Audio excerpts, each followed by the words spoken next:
Hi friends, வணக்கம் and welcome to RK news Tamil Nadu channel. சற்று முன் வெளியான வானிலை செய்திகள். மக்களே உஷார், இந்த 7 மாவட்டங்களுக்கு ரெட் அலர்ட் எச்சரிக்கை.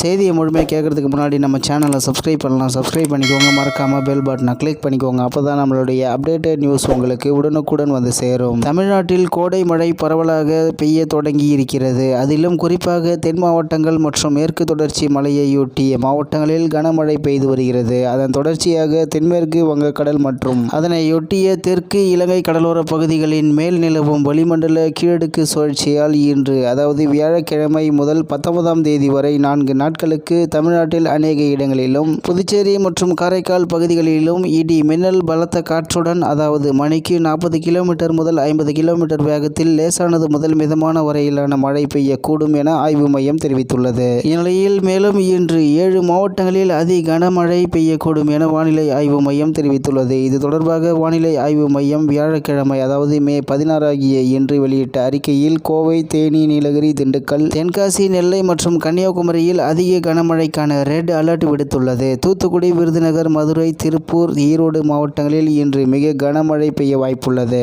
மேலும் நாளை மே 17ஆம் தேதி ஆகிய தமிழகத்தில் அநேக இடங்களிலும் புதுவை மற்றும் காரைக்கால் பகுதிகளிலும் இடி மின்னல் மற்றும் பலத்த காற்றுடன் மணிக்கு 40 கிலோமீட்டர் முதல் 50 கிலோமீட்டர் வரை லேசானது முதல் மிதமான மழை பெய்யக்கூடும். சென்னை மற்றும் புறநகர் பகுதிகளில் அடுத்த 24 மணி நேரத்திற்கு வானம் ஓரளவு மேகமூட்டத்துடன் காணப்படும். நகரின் ஒரு சில பகுதிகளில் இடி மின்னலுடன் கூடிய லேசான மழை பெய்ய வாய்ப்புள்ளது. அதிகபட்ச வெப்பநிலை 36 டிகிரி செல்சியஸை ஒட்டியும் குறைந்தபட்ச வெப்பநிலை 28 முதல் 29 டிகிரி செல்சியஸை ஒட்டியும் இருக்கக்கூடும். அடுத்த 48 மணி நேரத்திற்கு வானம் ஓரளவு மேகமூட்டத்துடன் காணப்படும். நகரின் ஒரு சில பகுதிகளில் இடி மின்னலுடன் கூடிய லேசானது முதல் மிதமான மழை பெய்ய வாய்ப்புள்ளது. இத்துடன் இன்றைய வானிலை செய்திகள் நிறைவடைகிறது. மேலும் இது போன்ற செய்திகளை உடனுக்குடன் தெரிந்து கொள்ள ஆர்கே நியூஸ் தமிழ்நாடு சேனலுடன் இணைந்திருங்கள். நன்றி, வணக்கம்.